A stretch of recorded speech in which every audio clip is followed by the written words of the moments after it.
Eric, if you want to go first, go ahead. Yeah, Verone, I forget where you were on the field, but your vantage point on the DJ interception, and did you know when the ball left the quarterback's hands that he had a pretty good read on it? I saw he had a great break on it. I didn't think he caught it. And then when he started running, I was so happy. I was just happy to win the game. I was already mad. I thought I was going to end the game. DJ did it. I was so happy for him. 2 picks, big time game, big time play. And we got the win. So I was excited.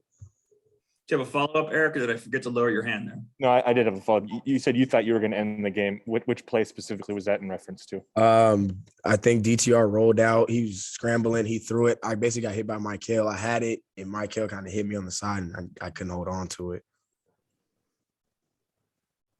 Matt Preem, 247 Sports.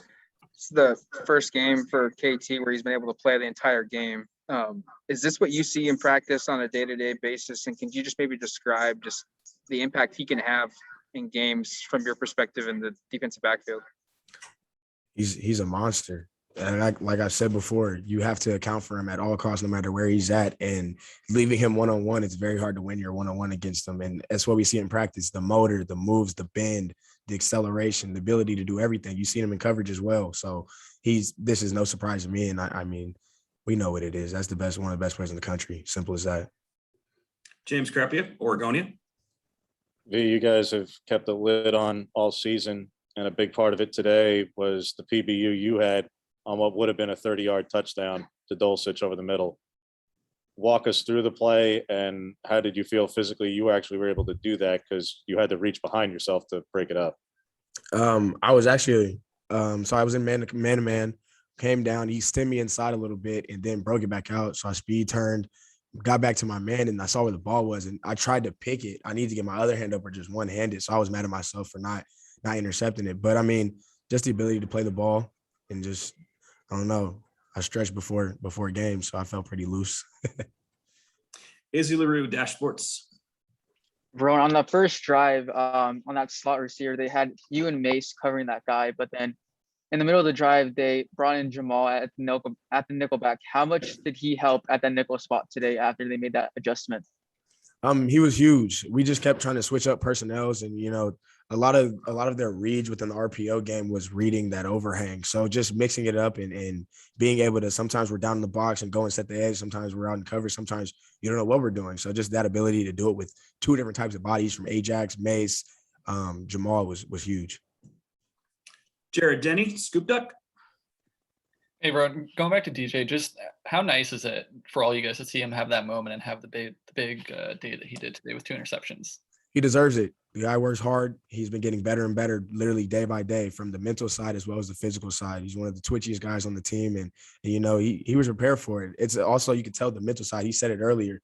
They ran it earlier, and this time, boom, he sat on it, broke on it, and made the play. So that's just somebody who's throughout the game making adjustments, and that shows the growth of DJ. All right, we've got time for a couple more questions here. We go Matt Preem, 247 Sports. Seeing how this game played out, falling behind 14 and leading by 17 and having to win so close, just how do you describe what this win feels like for you guys? This one's huge. We came out and we were a little flat, and we got punched in the mouth, honestly, and we woke up.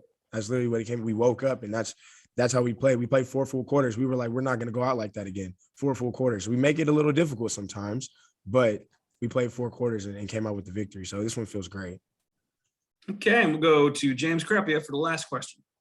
Following with that, Verone, and kind of a even wider lens view, you've basically been a defensive spokesman for the last 2 years for this team. Coaches talked about resiliency and mettle and overcoming those things. The defense suffered the injuries earlier, though Mace went down in the game. The O-line goes down 3 guys in this game. And given the last week and all of the criticism that the offense and especially AB has received, what does this mean to you as the role that you have, that you guys don't just get this win, but that you show that resiliency again to overcome these things despite all that? It's a word I used earlier in the year. It's about poise.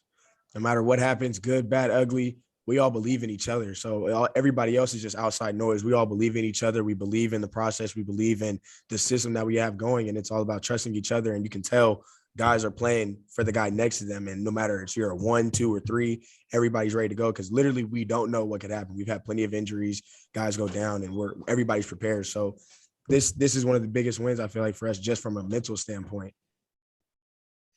All right, General McKinney, we'll let you go. Right on. Thanks for your time.